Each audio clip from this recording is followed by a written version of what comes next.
Hello friends, welcome back to our channel. आज हम class 9 chemistry का नेक्स्ट पार्ट करने जा रहे हैं।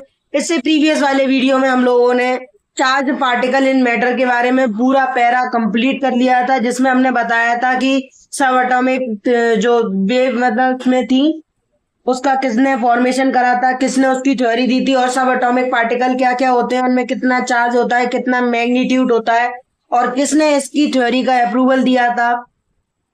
अब आज बात करते हैं 4.2, जिसकी हेडिंग है, आज के टॉपिक का नाम है the structure of an atom. यानी बात करी जाए जनरली जो हमारा एटम होता है उसका स्ट्रक्चर क्या होता है और ये किसने प्रूव करा था। We have learn Dalton atomic theory in chapter 3। यानी आपने चैप्टर 3 में पढ़ा था, डेल्टन एटॉमिक थ्योरी के बारे में पढ़ा था, याद भी करा था, काफी बार बार आपको ये डेल्टन नाम सुनने को मिला था। बात करते हैं इन्होंने क्या कहा था इसके बारे में, which suggest that the atom was individual and indestructible. यानी इन्होंने ये बताया था, इनका ये सुझाव था कि ना तो आप एटम को बना सकते हैं, ना ही आप इसे अलग कर कर तोड़ सकते हैं, ना ही आप इसको neither be created nor be destroyed, neither be created nor be destroyed. ना तो आप इसे बनाने के लिए सक्षम है और ना ही आप इसे डैमेज कर सकते हैं, नॉर बी डिस्ट्रॉयड। यानी ना आप इसे बना सकते हैं ना आप इसे मिटा सकते हैं, neither be created nor be destroyed. अब आगे चलते हैं, इसमें ये बताया जा रहा है, but the discovery of two fundamental particles electron and proton. यानी इसके बाद डिस्कवरी हुई थी आपकी दो फंडामेंटल पार्टिकल्स की, इलेक्ट्रॉन और प्रोटॉन के बारे में बात करेंगे। इसमें इलेक्ट्रॉन और प्रोटॉन उसका नाम बताया था इनसाइड द एटम। यानी ये इलेक्ट्रॉन और प्रोटॉन इनसाइड है द एटम के, यानी एटम के अंदर आपको देखने को मिलेंगे। इसमें क्या बात करी जा रही है, led to the failure of this aspect of Dalton atomic theory. यानी इसमें जो लेड था यही इसके फेलियर का कारण बना था डेल्टन एटॉमिक थ्योरी का। यानी बात करी जाए जो लेड था, लेड को बारे में ये अच्छे से बता नहीं पाए थे कि लेड क्या होता है, उसका काम क्या होता है। तो इसी तरीके से ये इनका जो एक्सपेरिमेंट था वो फेल हो गया था, यानी जो उसकी थ्योरी थी जो उन्होंने अप्रूव करी थी वो गलत हो गई थी। It was then considered necessary to know how electron and protons are arranged with an atom. यानी बात करी जाए इन्होंने इसके बाद कंसीडर करा था कि जो हमारे इलेक्ट्रॉन और प्रोटॉन है हम उनके बारे में कैसे जानेंगे। तो सबसे पहले हम इनकी अरेंजमेंट देखेंगे, किस एटम के साथ इनकी किस तरीके से अरेंजमेंट है, जिससे आपको थोड़ा बहुत आइडिया लगेगा कौन सा इलेक्ट्रॉन है कौन सा प्रोटॉन है। अब इस चीज को हम लोग एक्सप्लेन करने के लिए यहाँ पर इन्होंने बताया कि एक चीज है इसमें, for explaining this many scientist proposed various atomic model. यानी इस वाली थ्योरी को प्रूव करने के लिए इन्होंने काफी ज्यादा एग्जांपल्स निकाले, अलग अलग साइंटिस्टों ने अलग अलग एटॉमिक मॉडल्स पे इन्होंने एक्सपेरिमेंट करे, अलग अलग थीसिस निकाली, थ्योरी निकाली। फिर इसके बाद हमारे एक साइंटिस्ट आए थे जिनका नाम था J Thomson, was the first one two propose a model for structure of an atom. यानी जो आपके जे थॉमसन थे वही एक ऐसे पहले साइंटिस्ट थे जिन्होंने असलियत में स्ट्रक्चर ऑफ एटम को कंप्लीटली डिस्क्राइब करा था, डिस्क्राइब नहीं करा, प्रपोज करा था, सबसे पहली बार इसके बारे में बताया था, इसमें क्या क्या फीचर्स होते हैं उसके बारे में। आगे चलते हैं इस वाले वीडियो में हम लोग नेक्स्ट वाली हेडिंग पे 4.21। अब इसमें बात करी जाए Thomson's model of an atom. यानी जो हमारे थॉमसन्स थे उनका जो मॉडल था एटम का, उसके बारे में उन्होंने क्या क्या बताया था, क्या क्या उसमें होता है। बात करी जाए जनरली इसमें इन्होंने क्या बताया था, Thomson proposed the model of an atom to be similar to that Christmas pudding. यानी जो थॉमसन्स थे उन्होंने मॉडल बनाया था वो किससे मिलता जुलता था, आपकी क्रिसमस पुडिंग से। यानी जो आपके क्रिश्चियंस वगैरह होते हैं उसमें एक काफी ज्यादा उनका पॉपुलर फेस्टिवल होता है जिसे हम लोग बोलते हैं क्रिसमस। उसमें ये लोग ज्यादातर स्वीट्स वगैरह बनाते हैं जिसे हम लोग बोलते हैं पुडिंग। पुडिंग आपको हर तरीके के शेप में देखने को मिल जाएगी, पर जनरली इसमें हमें सर्कल वाली शेप की पुडिंग की बात करी गई है। तो इसमें इन्होंने बताया जो क्रिसमस की पुडिंग होती है उससे ही मिलता जुलता आपका स्ट्रक्चर है। इसमें ये बता रहे हैं कि इन्होंने क्रिसमस पुडिंग को देखा और इनका जो एक्सपेरिमेंट था उन्होंने उसे देखा, तो उन्होंने ये ऑब्जर्व करा कि इसमें ये काफी हद तक दोनों आपस में सेम है। अब बात करते हैं, इन्होंने इसके बाद क्या एक्सप्लेन करा था, the electrons in a sphere of positive charge. यानी इन्होंने ये बताया था जो स्फीयर है यानी जो सर्कल टाइप का स्ट्रक्चर था, तो उसमें जो इलेक्ट्रॉन्स है वो आपके किस में दिखेंगे, आपको पॉजिटिव चार्ज में। यानी उनके पास कौन सा चार्ज होने वाला है, प्लस का चार्ज होने वाला है। जैसे कि आपका करंट होता है, जैसे were like currants dry fruits in a spherical Christmas pudding.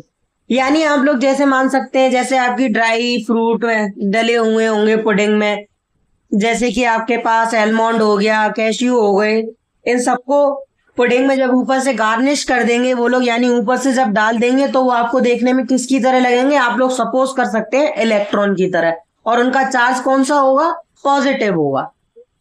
फिर बात करते हैं we can also think of a watermelon. यानी अगर आप लोगों के दिमाग में ख्याल आ रहा है तो आप लोग सोच सकते हैं बिल्कुल तरबूज के बारे में। अब बात करी जाए तरबूज भी ऐसा ही होता है, पर तरबूज के बारे में उन्होंने क्या बताया कि the positive charge in the atom is spread all over like the red edible.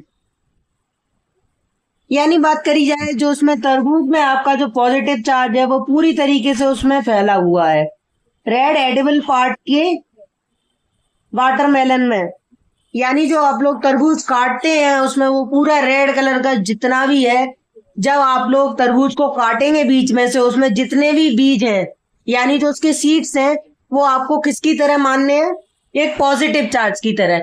तो यानी जो हम लोगों ने वाटरमेलन लाए उसे कट करा, उसमें जो सीड्स थे हमारे वो एक तरीके से हमारे लिए इस एक्सपेरिमेंट के सपोज में क्या हो गए, पॉजिटिव चार्ज हो गए इलेक्ट्रॉन के।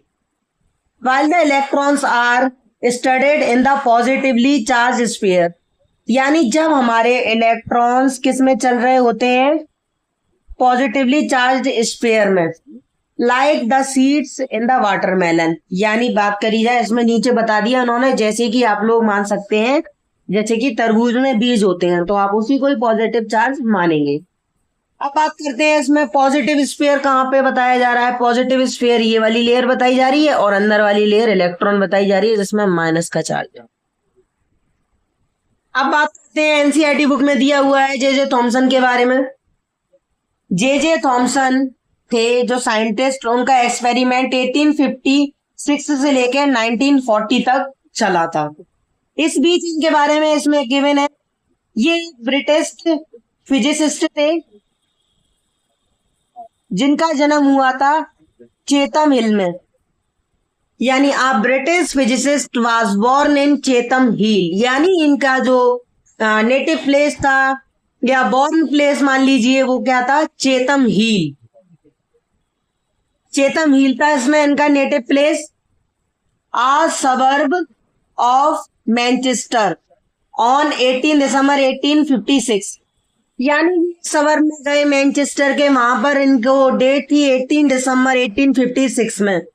वहां पर क्या हुआ, he was awarded the Nobel Prize in physics in 1906। यानी जे थॉमसन को अवार्ड दिया, यानी इन्हें पुरस्कारित किया गया हमारे नोबेल प्राइज से फिजिक्स के विषय में। इनको मिला था 1906 में अवार्ड मिला था इनको नोबेल प्राइज का फिजिक्स में 1906 ईयर में। अब बात करते हैं इन्हें क्यों मिला था award, for his work on the discovery of electrons. यानी इनका जो काम था डिस्कवरी, यानी जो इलेक्ट्रॉन्स की खोज पे इनकी जो डिस्कवरी थी वो काफी हद तक बहुत ही अच्छी थी और वेल मैनेज्ड। इन्होंने काफी अच्छे से ये एक्सप्लेन कर दिया था कि जो हमारे इलेक्ट्रॉन्स होते हैं वो किस तरीके से काम करते हैं, और जो उनकी थ्योरी थी वो काफी तरीके से, यानी जो इनको थ्योरी थी और जो इनके एक्सपेरिमेंट थे उसके एग्जांपल्स थे वो काफी तरीके से फिट हो रहे थे और इन्होंने काफी अच्छे से उसके एक्सप्लेनेशन दिए थे। इसमें आगे ये बताया जा रहा है he directed the Cavendish laboratory at Cambridge for 35 years and 7 of his research assistant subsequently won Nobel prizes. यानी इन्होंने डायरेक्ट कैवेंडिश में एक लेबोरेटरी ली थी, वहां पे इन्होंने कैम्ब्रिज में 35 साल तक एक्सपेरिमेंट करा था, जिसमें इनके साथ जो 7 लोग थे वो भी इनके असिस्टेंट के तौर पे थे। यानी असिस्टेंट का मतलब वो हो गया जो इनके हेल्पर्स थे एक तरीके से, उनका भी काफी बड़ा हाथ था इनके थ्योरी में। तो उन सबको भी नोबेल प्राइज का अवार्ड दिया गया था इनके साथ ही साथ। अब बात करते हैं इनके क्या क्या उन्होंने प्रपोज करा था इसके बारे में। Thomas propose that an atom consist of a positively charged sphere and the electrons are embedded in it. यानी जो हमारा एटम होता है उसके अंदर आपके पास पॉजिटिवली चार्ज्ड स्फीयर होते हैं, जिसमें आपके इलेक्ट्रॉन्स एम्बेडेड माने गड़े हुए होते हैं। जैसे कि बात करी जाए किसी ज्वेलरी वगैरह के लिए तो आप लोग उसमें बात करते हैं, जैसे उसमें एम्बेडेड ऑफ पल्स, तो जैसे आप लोग बात करेंगे कि उसमें काफी चमकदार मोती जड़े हुए हैं, उसी तरीके से आपके किसी भी एटम के अंदर पॉजिटिवली चार्ज स्फीयर में आपके जो पॉजिटिव इलेक्ट्रॉन्स हैं वो गड़े हुए होते हैं या जड़े हुए होते हैं, उसमें अंदर हिडन होते हैं। अब बात करते हैं इसके दूसरे पोस्टुलेट के बारे में। इसके सेकंड पोस्टुलेट में बताया जा रहा है the negative and positive charge are equal in magnitude. यानी बात करी जाए जो आपका नेगेटिव और पॉजिटिव चार्ज होता है उनका मैग्नीट्यूड बिल्कुल बराबर होता है। So the atom as a whole is electrically neutral. यानी इसी तरीके से जो हमारा एटम होता है, इसीलिए हम लोग उसके पूरे चार्ज के बारे में बात करते हैं तो हमेशा माइनस चार्ज लगाते हैं, कभी भी पॉजिटिव चार्ज से इलेक्ट्रॉन को शो नहीं किया जाता है। आपने जब भी देखा होगा, आप लोग अगर इलेक्ट्रॉन का ई सिंबल लिखते हैं, जैसे कि इलेक्ट्रॉन का सिंबल ई होता है, जैसे मैं जनरली बात करूं तो हम लोगों ने यहाँ पे क्या लिखा, ई लिखेंगे तो ई के साइड में आप लोगों को माइनस का साइन लगाना पड़ता है, क्योंकि अभी अभी बताया गया कि प्लस ई के साइड में माइनस का साइन लगाते हैं, इसीलिए अभी अभी आपको बताया गया, क्योंकि नेगेटिव और पॉजिटिव चार्ज आपस में एक जैसे ही होते हैं, इसीलिए यहाँ पे न्यूट्रल चार्ज आ जाता है।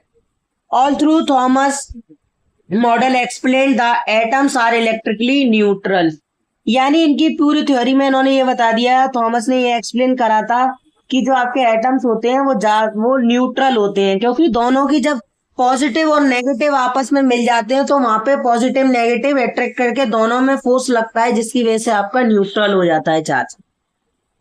The result of experiment carried out by other scientist. यानी जो इसका रिजल्ट निकल के आया था वो काफी और साइंटिस्टों ने भी उसको लेने की कोशिश करी, पर वो लोग इसकी पूरी थ्योरी को अपने मॉडल के साथ एक्सप्लेन नहीं कर पाए।